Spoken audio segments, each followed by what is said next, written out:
This week we're talking new Star Wars comics and taking a look at what it takes to put on Star Wars Celebration. Plus we're headed back to Batuu to find out how the Imagineers brought Star Wars Galaxy's Edge to life. It's time for the Yoda Fountain to scream the title of the show.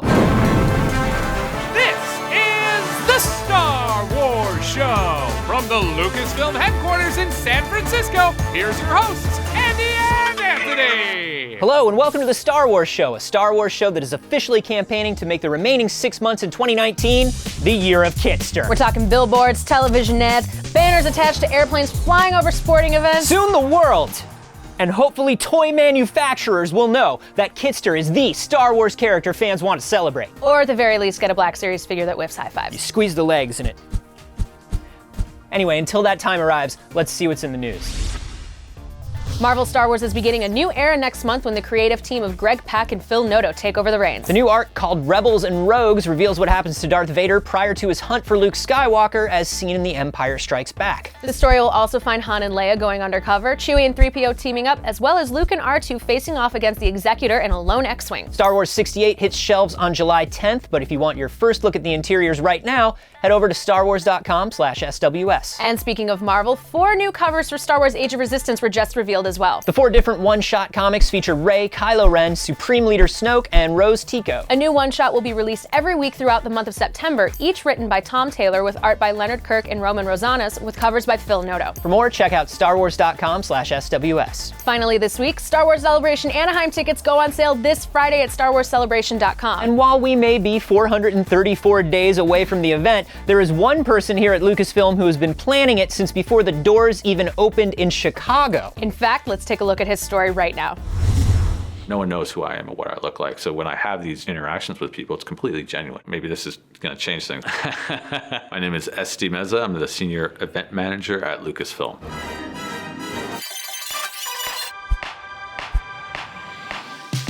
The senior event manager at Lucasfilm does many things. I oversee a lot of different things for the franchise team in terms of events and character appearances. The biggest one, of course, is Celebration, which we just had in April in Chicago. Beyond that, we always go to San Diego Comic-Con. We're going to go to D23 this year. We also do other fun events every year, such as the Millennium Falcon Experience, which we traveled around the country with it, showcasing it across 5 different cities. And then for character appearances, we work with the 501st, the Rebel Legion, the R2 Builders, Saber Guild, where we collaborate and partner with them to facilitate different character appearances. So a lot of different kinds of fun things like that. A typical day in the office is pretty similar to most office jobs. There's a lot of meetings, there's a lot of emails, there's different phone calls. I spend a lot of time at my desk on my keyboard typing away, but then at the end of the day, I get to go to these events and get to experience them live with the fans. At Celebration, it's a continual, amazing experience where you're going a year plus of planning, and then all of a sudden you get to Celebration and a city is born that is specifically just for Star Wars. And you're surrounded by this amazing community full of energy, all of them dialed into the same exact kind of force, I guess, if you want to say. It's a celebration. It truly is, a celebration of Star Wars. It's a celebration of all the work we as a company do. It's a celebration of everything that the fans do and the passion that they bring. This job, as rewarding as it is, it can be very difficult. There's a lot of personal sacrifices that go into it, especially the time commitment that is involved in it and the amount of travel. I think there was a stretch last year where I worked 52 days in a row, but at the same time, it's an incredibly rewarding experience because you get to dream these amazing things that very few people have the opportunity to actually execute on. Just providing the opportunity for fans to have those moments and connect with one another and have these beautiful memories to share with one another. There's really few opportunities like this in the world, and I'm very fortunate to have one.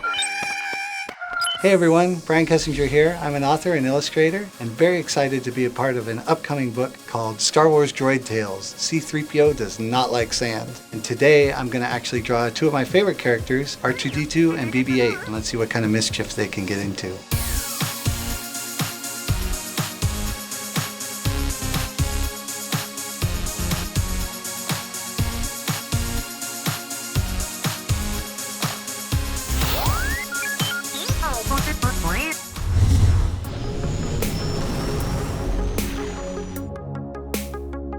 There was this amazing day when we announced to the world that the Walt Disney Company was joining forces with Lucasfilm. And immediately around here at Imagineering, everyone was so excited because now we felt like we could do something really, really big with Star Wars, and we were going to really make it an important part of our Disney parks experience. When we started this project, you might naturally think that we thought, oh, what kind of rides are we going to have? What kind of places are we going to build? But that's actually not what we started with. The very first thing we started with on this project was saying, who are we? Who are we, the visitor to this planet? And how do we actually create an experience and design a place that allows us to become a participant in Star Wars? As we went through all the different possibilities of what the stories are for this land, what we all decided as a team is that we wanted to visit a new place in the Star Wars galaxy. We wanted to walk into this land with the same kind of feeling that we had when we first watched our first Star Wars films or TV series or reading the books. When we're designing either for film or for theme park, the initial process is identical. We still have to do all the homework in terms of figuring out what the set is, what the character of the set is, and what needs to happen in that set. The big difference is in the actual execution. For a theme park, we don't know where the guests are going to go. It's an unguided experience, so they may go around the corner and see what's in that room. We have to be very thorough in terms of everything, figuring everything out so that when the guest goes through there, the illusion of what they're experiencing is never broken. When you step into the land, you will be transported to a place that you have never been before, but yet is very familiar. And every detail helps to reinforce that feeling. So the characters that you meet, the buildings, the trees, the places that you go, and the adventures that you go on. You'll get to fly the Millennium Falcon. From the outset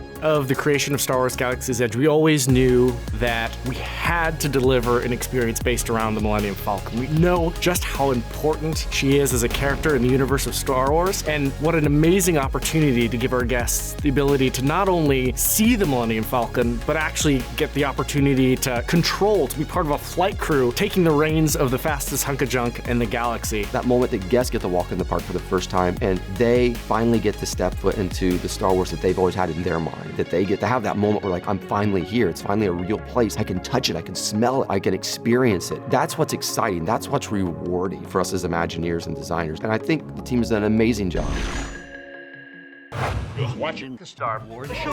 Last week, we asked you to show us your favorite Star Wars dads, and they were both heartwarming and hilarious. Brandon Cullum showed off the X-Wing swing set he made for his kid, while Christine Blesson showed off some handprint Yodas made for a Father's Day card. Now, we meant Star Wars characters, in-universe characters, but those were both too good to pass up. I'll allow it.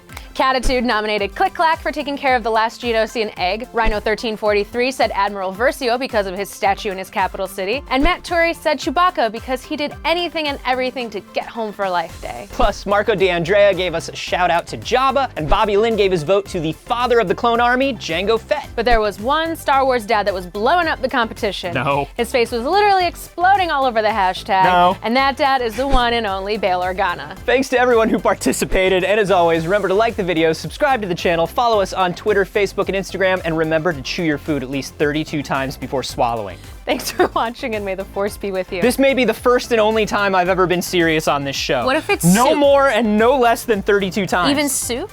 Soup, you want to back and forth through your teeth 32 times. What if it's got like things in the soup? Yeah, that's how you strain it fine enough through your teeth. How about ice cream? Same. Unless it's Rocky Road, then you go back to chewing. I just want to keep you safe. Don't eat gumball ice cream.